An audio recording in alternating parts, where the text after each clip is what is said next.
마켓 시그널 잡아보겠습니다. 토마토 투자클럽 이재필 전문가입니다. 전문가님 안녕하세요. 네, 안녕하십니까? 네, 수요. 자, 먼저 지금 가장 좀 큰 부분은 미국 경기에 대한 부분들일 텐데요. 이 부분에 대해서 좀 살펴보도록 하겠습니다. 지금 뭐 굉장히 논란이 많은 상황입니다. 뭐 세계적인 IB들이나 아니면 뭐 전설적인 투자자들 그리고 석학들 사이에서도 미국 경기가 나아질 것이다.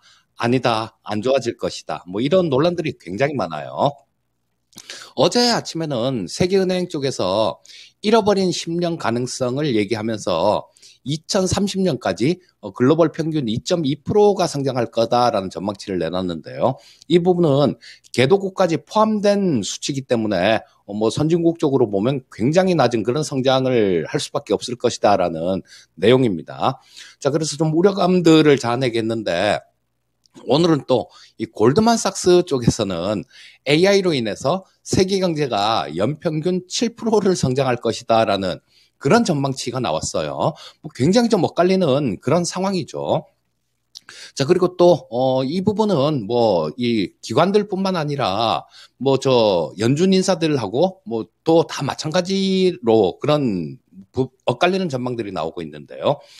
닐 카시카리 미네폴리스 연은 총재는 은행 위기로 경기 침체가 더 가까워졌다라는 얘기를 했고요. 채권왕이라고 불리죠. 제플리 건들락은 수준의 악화된 지표가 나온다라는 거 이렇게 예상하는 게 합리적인 전망이다라는 얘기를 했습니다. 반면에 이 알리안츠의 수석 고문이죠. 모하메드 엘 에리언 수석 고문은 저 은행 위기가 경기 침체로 이어지지는 않을 것이다라는 얘기를 했습니다. 그리고 또 뭐 1분기 실적 시즌에 대해서 지금 시장의 기대치가 너무 높다라는 우려감도 존재하고 있는 모습이고요. 자, 그래서 뭐 전부 다 막 이렇게 막 엇갈리는 모습이기 때문에 우리는 저 실제로 나오는 그 수치를 보고 판단을 하는 게 가장 합리적일 겁니다. 지난 연준에서 나온 통화정책회의 결과에서 나온 경기 전망 부분들을 한번 살펴보는 게 좀 의미가 있을 것 같은데요.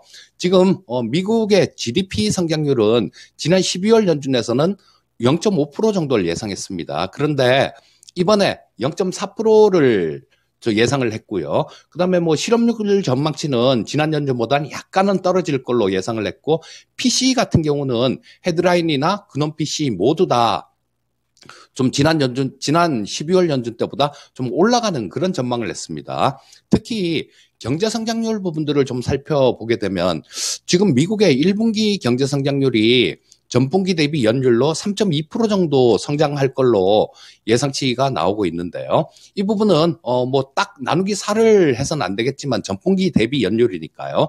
그냥 그렇더라도 요거를 4로 나눠보면 어느 정도는 알 수가 있을 겁니다. 나누기 4를 내보면 0.8 정도가 성장을 한다는 얘기죠, 1분기에. 그런데 올해 전체 성장률이 0.4%를 예상하고 있다라면 이 하반기 쪽에서는 미국 경기가 어려울 가능성을 연준은 보고 있다라는 거, 뭐 그런 얘기로 해석을 할 수 있을 것 같습니다. 또 미국의 장단기 금리가 처음 역전된 게 작년 4월 달이었었는데요. 이 장단기 금리차 역전은 경기 침체에 대한 경고로 우리는 해석을 하죠. 그런데 과거의 움직임들을 보게 되면 이게 장단기 금리차가 역전돼 있다가 그 스프레드가 급격하게 축소되고 난 이후에 경기 침체가 오는 게 거의 대부분이었습니다. 지금 현재는 2년물하고 10년물 금리차가 뭐 얼마 전에는 이게 1%를 넘어가기도 했었죠. 근데 오늘 아침의 기준으로 보게 되면 0.51%로 축소된 상황입니다. 자, 그래서 과거의 사례를 본다라면 이 장단기 금리차 역전에 대한 축소 부분들 이런 부분들은 침체가 좀 다가오고 있는 거 아니냐라는 좀 합리적인 그런 의심을 해볼 필요가 있는 그런 지표다라는 생각입니다. 자, 그리고 마이크론 테크놀로지가 실적 발표를 했죠. 이 마이크론 테크놀로지는 우리나라 삼성전자, SK하이닉스와 더불어서 이 메모리 반도체 시장을 3분하고 있는 그런 기업입니다. 그래서 우리나라 쪽에서도 실적 발표를 할 때 굉장히 관심을 많이 두고 있죠. 자, 실적 발표를 앞두고 장 중에는 변동성이 굉장히 큰 모습이었습니다. 뭐 3% 이상 장중에 하락하기도 했지만 종가에는 0.8% 하락으로 마감했는데요. 일단 발표치 나온 부분들을 보게 되면 매출은 36억 9천만 달러, 주당 순손실이 1.91달러로 시장 예상치를 하회하는 모습이었습니다. 근데 이 부분 같은 경우는 뭐 이전부터 계속 마이크론 테크놀로지에서는 실적에 대한 경고를 내놓은 그런 상황이기 때문에 좀 충격은 다소 제한적으로 뭐 그렇게 반영되는 모습이고요. 이게 실적 발표를 하면서 좀 희망적인 부분들도 보이는 상황인데요. 자, 다음 분기 매출 같은 경우는 뭐 38억 달러 정도 수준으로 회사에서는 예상하고 있습니다. 지금 오늘 아침에 발표된 게 36억 9천만 달러니까 매출이 오히려 좀 증가될 거다라는 그런 부분들로 해석할 수 있을 거고요. 주당 순손실 역시 마찬가지 0.917달러로 지금 오늘 아침에 발표한 수치보다 약 1달러 가까이 개선되는 뭐 그런 모습을 회사는 예상했습니다. 자, 그래서 뭐 이런 관계로 시간의 거래에서는 약 1%대 정도 상승했다가 지금은 약보합으로 전환된 상태인데요. 뭐 행여나 뭐 우리나라 삼성전자나 SK하이닉스에 안 좋은 영향을 좀 주면 어떡하나라는 그런 걱정이 약간은 있긴 있었는데 일단 이런 부분에 대해서 실적에 대한 부분들이 삼성전자나 SK하이닉스에 미치는 영향은 제한적일 것이다. 이렇게 말씀드릴 수 있겠습니다. 네. 마이크론 같은 경우는 시간의 거래에서의 움직임이 다소 아쉬움을 남겼는데요. 1%대 상승 출발한 이후에 약보합 전환됐다는 점 짚어주셨고요. 다만 뭐 우리 삼성전자, SK하이닉스 주가에 미치는 영향 중립적으로 해석을 해주셨습니다. 뭐 전망은 뭐 계속되고 있죠. 뭐 마이크론에 대한 전망도 그렇고 경기에 대한 전망도 말씀하셨듯이 저도 정말 이거 보면서 어제는 세계은행이 잃어버린 10년을 얘기하고 오늘은 골드만삭스가 AI로 향후 7%의 고성장 전 세계적으로 예상을 하는 걸 보면서 정말 혼란한 시기구나라고 생각을 했는데요. 자, 이 가운데서 경기 침체에 대해서도 또 중요한 의견 남겨주셨습니다. 곧 다가오고 있다 이렇게 얘기를 해주셨는데요. 전체적인 시장 동향과 함께 파생 시장의 동향들도 체크를 해볼까요? 네, 일단 미국 시장부터 좀 살펴보면요. 일단 뭐 미국 국채 수익률이 상승했죠. 국채 가격이 좀 떨어졌다라는 그런 얘기가 되겠죠. 일단 뭐 이런 부분들 때문에 기술주 중심으로 하락하는 모습이 나왔고요. 오늘 아침에 패드워치에 들어가서 좀 살펴보니까 뭐 얼마 전에 어제하고 그저께 정도까지만 하더라도 이 7월 달에는 금리를 인하할 것이다라는 그런 의견이 가장 높은 의견이었었는데요. 지금 오늘 아침에 살펴보니까 7월 달까지 금리 동결할 확률이 한 46.5% 정도로 이게 가장 높은 확률을 보이고 있습니다. 아마 이런 부분들 때문에 미국 국채 금리가 좀 올라간 거 아닌가 싶은 생각이 들고요. 자, 미국 증시 역시 장중에 하락폭을 좀 키우기도 했지만 오후장 들어서 낙폭을 축소하는 모습이었습니다. 그리고 S&P 500 기준으로 20일 이평선과 60일 이평선 사이에서 조금 끼어서 답답한 모습을 보여주고 있는데요. 거래량도 굉장히 많이 축소되는 모습이었습니다. 그래서 좀 더 지켜보자라는 그런 심리가 지배하고 있는 시장이다라고 볼 수 있을 것 같고요. 우리나라 코스피 시장 한번 살펴보면 오후장에 상승폭을 좀 많이 이렇게 늘리는 그런 모습이었죠. 그러면서 240일 이평선을 돌파하는 그런 모습이 나왔습니다. 240일평선은 지금 뭐 1월 말부터 시작해서 수차례 돌파 후 밀리고 뭐 이렇게 했던 강한 저항선입니다.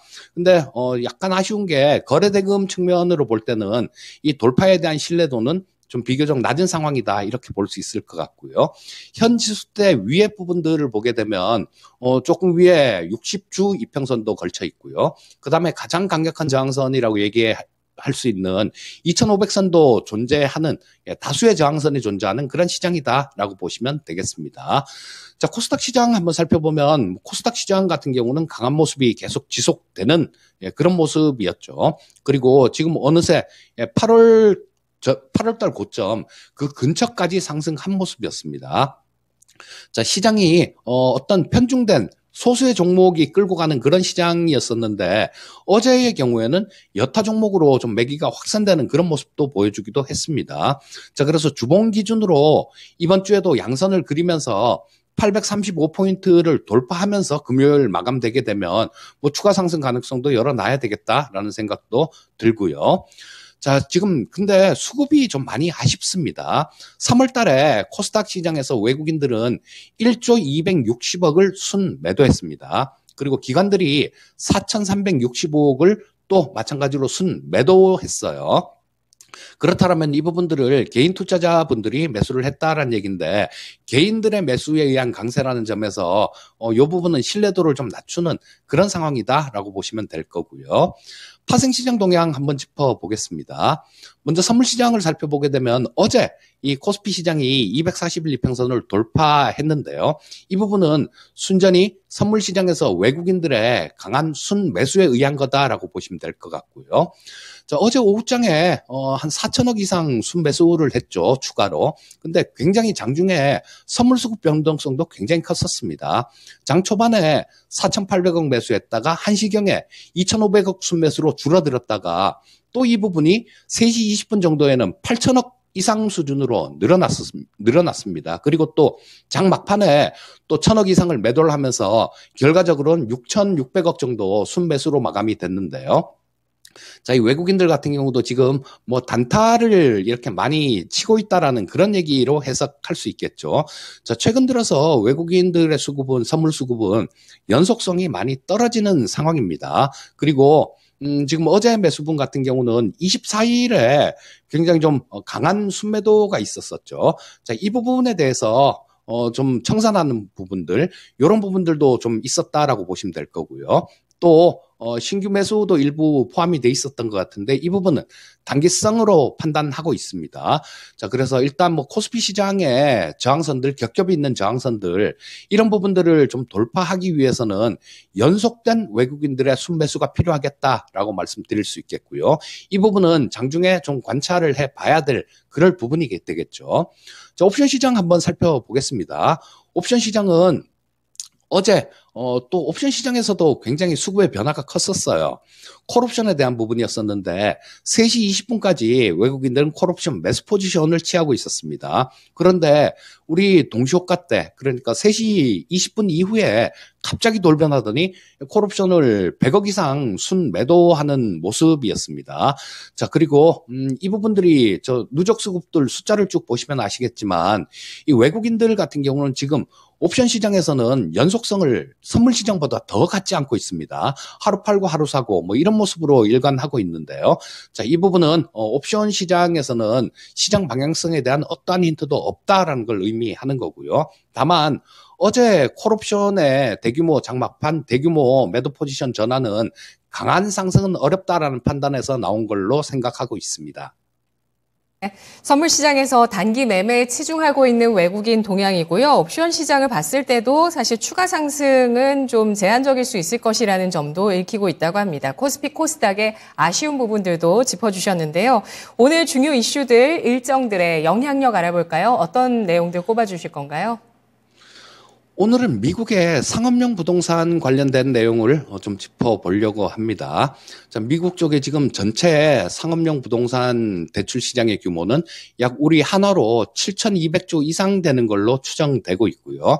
근데 여기서 좀 문제점은 이 대출금의 70% 이상이 미국의 중소형 은행에서 조달한 부분이다라는 거예요. 또 뭐 그렇다고 대출을 내서 운영을 하는데 이게 운영이라도 잘 되면 괜찮은데 샌프란시스코 같은 주요 지역에 이 상업용 부동산 공실률이 20%까지 상승했다라는 소식이 있습니다. 자, 그렇게 되면 이 부동산 회사들 같은 경우는 공실률 증가, 그리고 이자 비용 증가, 그리고 이 은행들이 또 대출을 좀 꺼리끼는 그런 상황에 지금 맞닥뜨리고 있죠. 그래서 은행의 대출 장벽, 뭐 이렇게 삼중고에 시달리고 있다라고 보시면 될 것 같고요.